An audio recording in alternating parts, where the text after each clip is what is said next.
All right, and we are live. Welcome, welcome. Thank you so much to the fabulous John Noonan for joining me. I am super excited to have this conversation. We are talking about sales and marketing and why they are better together.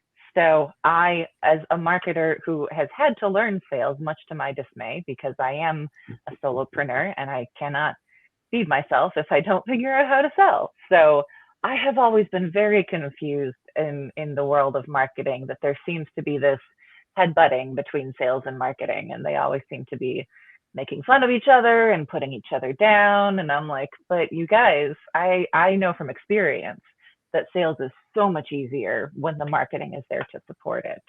Um, Absolutely. so so obviously I have that marketing perspective and John has the sales perspective. So why not get together and talk about the beauty of sales and marketing coming together and supporting each other. So John, before we get started, why don't you tell the good people a little bit about who you are and what you do? All right. Thank you so much, Allison. I appreciate very much being on the show today. So, I am John Noonan. I own Growth Plan Partners, which is a sales advisory. So, what I do today is I help small and mid-sized businesses. My kind of super sweet spot target is kind of $10 million to $50 million in revenue, privately held companies, because this is where we watch them get stuck all the time. Some very common reasons. They have a great product, they have a great service, they drive it to a big number, 20 million, 30 million, 40 million dollars, and then the brakes go on and everybody's looking at one another going, what happened? We were growing, and now we have stopped. And again, there are some very common reasons for that. One reason is the owner is still way too involved in sales. They're trying to, they were the original salesperson, right? So they're still trying to keep a book of business and run a Salesforce and run a company, and that's just not scalable. I mean, so maybe they just hit the wall. Secondarily, process and procedure was never put in place. I mean, they were moving so fast, making sales, everybody was happy, lots of Post-it notes on the wall, lots of Excel spreadsheets, and they got to where they got. And now those systems are just not going to support them moving forward. And the whole disconnect between sales and marketing. It's funny that this is our topic today. And I have a fairly new client, about a month, that I've been working with. And I just got off the phone yesterday with the head of marketing, who's complaining that sales doesn't take care of the leads that they bring forward, and what's going on, and why won't they keep me informed and tell me what they're doing, and why can't we have a system where we can all see what's going on? So we'll talk about that one in a second. But just to complete my background for everybody, I spent 35 years in corporate America before I started Growth Plan just about 5 years ago. And I was mostly EVP of Sales and Marketing. I happen to have my MBA in marketing and finance. So it was some great advice from an early manager. A couple of years in sales, quickly decided I wanted to be a sales leader. Built my team, got some great training doing that, and then again got my MBA, and then I ended up as head of sales and marketing at the strategy side. So that was my job for at least 25 years, was making sure that sales and marketing were aligned. And because I had responsibility for both, that was my job, and it worked extremely well. And while I was with one company, we grew it from $30 million to $250 million in a matter of 8 years. And today that same company is about $1 billion through some acquisitions and things like that. So we know it works when it's done right. When it's all put together right, it works. But the problem is getting those two parties together at the front end becomes the issue. So that's my background. Again, did it in corporate America for $1 billion and $500 million type of companies. And now I'm actually having a lot more fun helping small and mid-sized businesses really take the challenge on, get them growing again. And it's been a whole lot of fun. In fact, most of my clients in about a year of working together are up 20 to 35% in revenue. So we kind of figured it out. We broke the block and got them growing again. So that's the fun part. So that's me. I love it. Yeah, it's the old, if it ain't broke, don't fix it. But then it breaks, and then what do you do? That's when they call John. There you go. So, there's a lot there, and I'm not even sure where I want to start. I think I want to start with your background as head of sales and marketing, because I think this is something we've been seeing more and more lately is sales and marketing getting combined into one department, which Mm-hmm. on the one hand makes a lot of sense. They're both in Mm-hmm. charge of business development. So it makes sense to have them under one umbrella. Whether or not it actually works, as it's kind of like a marriage, right? Some of them work Right. out better than others. Right. um, Mm-hmm. Sometimes it's really like marketing gets absorbed into sales and sales takes off and they don't really pay attention to marketing. And other times, I mean, as with you, it sounds like it was a really good marriage where they came together and they worked really well together and got great results. So why Mm-hmm. don't you tell us a little bit about what you're seeing there? What made that role for you so successful? Yeah, thank you. So, again, when you get into a company, and we made a couple of acquisitions too. So whenever you start bringing a whole nother culture into your organization, Mm-hmm. and we also started two divisions. So my marketing work at the beginning was done a lot around branding and identity. When you take different companies, you bring them together, you merge them, you try to figure out how to bring forth a common name and a common theme, and then show how you have an expanded offering. That can be difficult. And some of the things that I knew were going to be a problem if we didn't align were marketing going off on one direction, doing what we've all decided to do, and sales not being fully informed. And one of the Mm-hmm. most embarrassing things for any salesperson is to walk into an office and somebody says, "Hey, got your great new flyer. This is exciting stuff. Tell me about it." And you're like, "Wow, but what Uh, are we selling today? What did we put out over there?" So, yep. that's the big issue and you can take this to any corporation. The number one issue of any company I've ever worked for is the big C word, communication, right? Do we Mm-hmm. have a clear communication path? All right. Are people talking? Are Mm-hmm. people making each other aware? And to do so, the best methodology today, in my opinion, is technology. I mean, we have all this Mm-hmm. great technology, we have all this great software. We should be using it. And in Mm-hmm. fact, one of the things in this existing client is the same way that I just described. No CRM system. Okay. Oof. So what you've got is you've got marketings over there doing great work. Mm-hmm. They do some Google ad work. They do, a lot of other lead gen. They have two websites for two different sides of the business. They're bringing in lead flow like crazy, but the leads come in, they come in and they're just coming in off the website form into a generic email box. Okay. Mm-hmm. Somebody's got to look at these. Okay. And assign them. And then it's Mm-hmm. kind of like, okay, this one's for Allison, this one's for John, blah, blah, blah, blah, blah. And they're just sending out emails. We don't even know really what this is about, but you salesperson, go get it. Okay. Mm-hmm. So there's the first disconnect, is the time lapse, okay? That the person that's probably going to be dealing with this lead might not know about it for a day, 2 days, and they're simply getting an email and they know very little about it.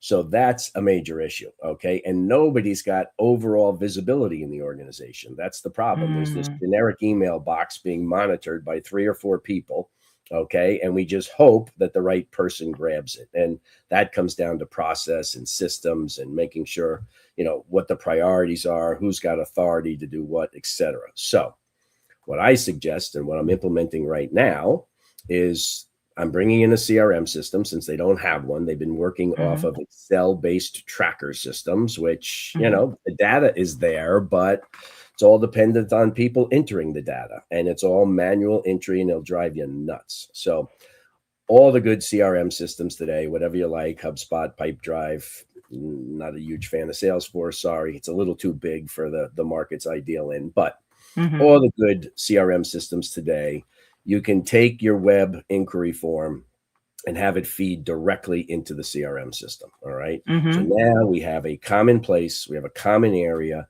where all of the leads are flowing in. Okay.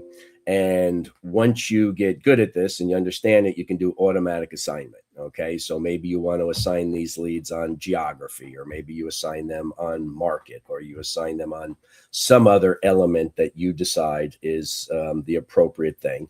And the system assigns them, sends an email to the salesperson saying a lead has come in. It just came in. Here it is. Here's everything we know. This is yours. Go get it now. Mm-hmm. Because we know that leads are like dead fish.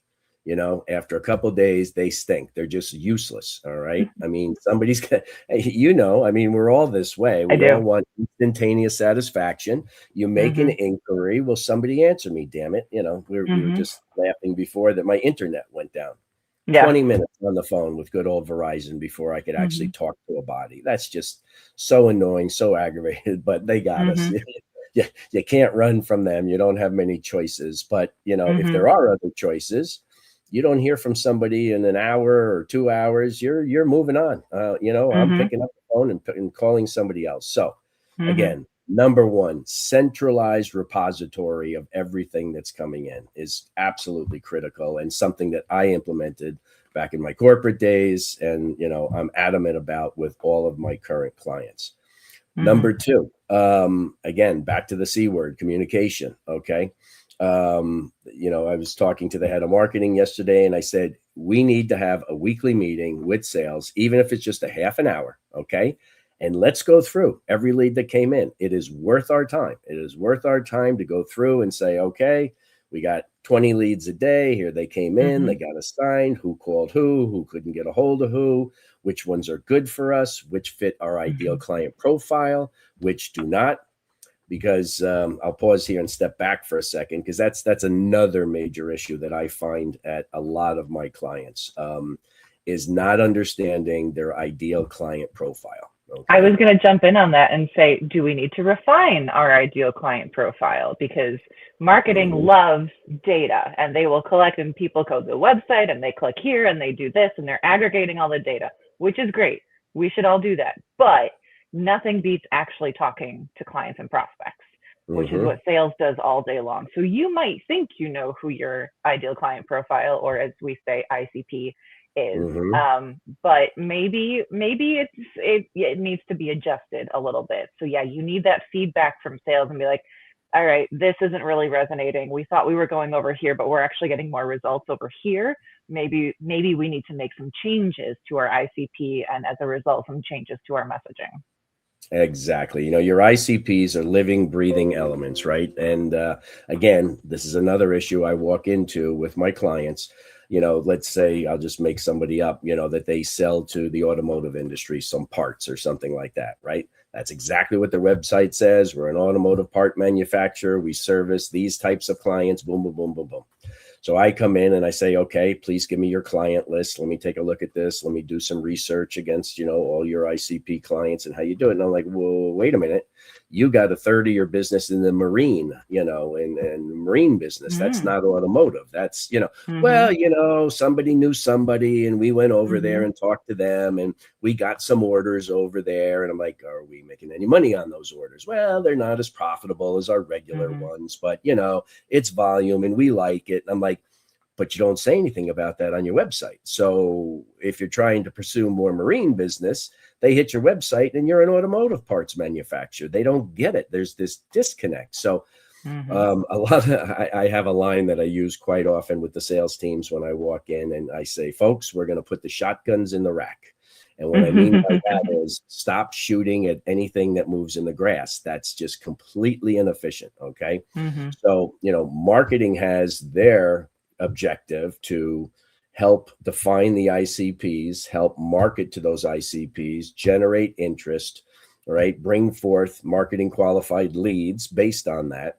Okay. So we all have to know what that is and what we're going for. And the minute we get swayed and distracted and everybody's not on board, that's another element that just causes frustration and aggravation, because marketing doesn't understand. Why are we calling on these marine clients when we're in the automotive business? Nobody told me we're in the marine business. Okay. This isn't making sense. The customers are getting confused. They don't understand, they just don't understand. So those are the kinds of alignment things that these weekly meetings are critical for. That marketing and sales is talking about, what is our approach? What are we doing each week? Whether it's email, website, SEO, outreach of any other kind, phone outreach, we do trade shows, whatever the elements are where we're going out to interface and create brand awareness and interest to bring those leads forward. both sides of the equation, sales and marketing, have to know exactly what that is and stay focused on it. Okay. They can't just go grabbing at, well, they may think it's low hanging fruit, but it ends up being rotten fruit. Okay. Yeah, it's low hanging and it's for a reason, because it's almost dead and it's worthless. And, we're not making any money on it, or it's not a market we serve well, or we haven't identified our position in that market well enough to do it well. So anyway, those were some of the things that, I did in my corporate days. I made sure we stayed focused on the markets that we serve. We were very clear on our ICP. Now, it's interesting when it comes to sales. This is something that, it depends on the size of the organization, obviously. But one of the things I did to help grow that last organization to the hundreds of millions of dollars was, people talk about, okay, how should salespeople be focused? Okay. Should they be geographically placed? Okay. Should they be market placed or some other method? Okay. And I learned over time, and this is my philosophy, I think there's three elements for someone's appropriateness to call on a client. Okay. And number one, always by far, is relationship. If someone has a relationship, okay, if my sister works at a company, I'm going to give it a shot. Okay. I've got the best chance to get to the right people the fastest. Okay. So for me, it was always relationship first. If you could show me a relationship, I'm going to assign that salesperson first, especially if they have commonalities with those people, because we know people like to do business with those that they have commonalities with, whether it's they went to the same schools, they live in the same neighborhoods, they have a similar lifestyle, whatever it is. That just helps you build rapport so much faster, get the dancing out of the way, so to speak, and get right to the dating. Okay, let's talk about how we can really help one another here, and what kind of relationship we want to form here. So relationships, number one. Number two is what I like to call market language. Okay, as companies grow and they look at other markets, so back to that company, we want to go from automotive to marine. Well, let's go do some really good research. Okay. You need a good marketer in there. Let's look at our competitive environment, who's out there, how much, what percentage of the industry do we think we can grab? Is it profitable enough for us? Do we do the right things for that industry? Do we have true value to bring to that industry? And if we so decide, okay, then marketing is going to go off and do their job and create interest. But who are we going to put on that from a sales perspective? And what I learned was it was best to work with a good salesperson that had good interest in that market and learn the language. And what I mean by that is they learned the 3-letter acronyms, they learned the product names, they learned, again, how they speak, because we all know that, the acronym ABC means something in the automotive world, and it probably means something completely different in the marine world. Okay. So one example of that is, I was in this big business, was the electric sign business and construction. So we did a lot of work rebranding companies. Okay. And, we did retail, we did banking, we did corporate, everything else. So the new hot market, I'm showing my age, this was probably 25 years ago, was when hospitals started becoming consortiums. Okay. If you remember, even though a consortium may have owned 10 hospitals, they had different names. It was St. Bartholomew's and St. Mary's and St. Lucia's and blah, blah, blah, blah, blah. And nobody really knew that those hospitals were connected, shared documentation, shared records, all that kind of stuff. So they were missing out on all the value that was created by them being part of a consortium. Well, they finally figured that out, and the big branding folks taught them the branding world. Okay. And then they came out with these big, giant medical consortiums. Okay. And we were a big signage offerer to those. Okay. But we had to, I realized, I remember going into one of the first meetings with one of my guys who really understood the hospital and medical market very well. And we were sitting there and talking about the signage and their acquisitions and everything else. And they kept saying, well, we have, 22 hospitals and we have 400 MOBs and blah, blah, blah, blah, blah. And I'm like, MOB. And I'm in my mind going, what the heck is an MOB? Now I can't ask. I don't want to look stupid. My guy knows what it is. So I'm like, okay, fine. They're talking MOBs. We're talking this, that. It sounds exciting, right? But that's the point. My guy knew the language. He knew exactly what they were talking about. By the way, MOB stands for medical office building. It's just something separate than a large hospital facility. It's where they might have their MRI systems or other testing or blood work or something like that. So again, if a good salesman can, they need to learn the language to serve the market. And I like market-focused salespeople. And that's another way that I worked closely with marketing. And it kind of made marketing's job a little bit easier too, because 100%. Bob and Cindy were hospitals, okay? Jane and Joe were retail, and boom, boom, boom, boom, boom. So they could almost segment their conversations based on market.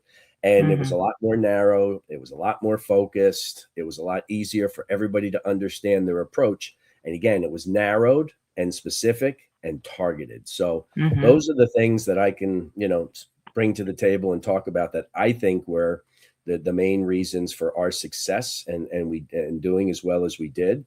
And then when we did want to enter new markets and we made acquisitions and things like that, again, we brought, even though we had a nice in-house marketing team, I always brought in a marketing research firm. Always. Yes. Yeah, to do the heavy stuff, to do the heavy, again, client interface, interviews, market data, because we needed to know, the biggest way you can fail in business is, that thing, build it and they will come.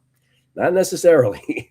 Better they're coming before you build something. Go out and find out that there's a need for it, then build it. You're going to be a lot more successful. Yeah, that was one of the myths that we covered in a previous LinkedIn Live that we did with another friend of mine, was branding myths, build it and they will come. And we were like, yes, it's not really true anymore, is it? Well, John, this has been great. And we have to do this again, because there's, I feel like everything you say, I want to dive deeper into, and there's just not enough hours in the day. So if people want to continue this conversation with you, where can they find you? Sure. Well, look me up on LinkedIn, John Noonan. You see Growth Plan Partners behind me. Hopefully you can just plug my name in. I'm based in White Plains, New York, just north of New York City over here, but I serve the entire country, so you can get me there. And if you want to send an email, it's as simple as jnoonan@growthplanpartners.com. So easy peasy. Love it. And I, of course, am Alison Ver Halen. If you are not already following me on LinkedIn, I think I'm the only Alison Ver Halen here. And I am over on YouTube at Alison Ver Halen Content Marketer. And of course, my website is AV, as in my initials, Alison Ver Halen. So that is avwritingservices.com. And my email is info@avwritingservices.com. John, thanks again so much for doing this. This has been great. We're going to have to do it again. Absolutely. Thank you so much. I appreciate it. All right. Bye, everyone. Bye-bye.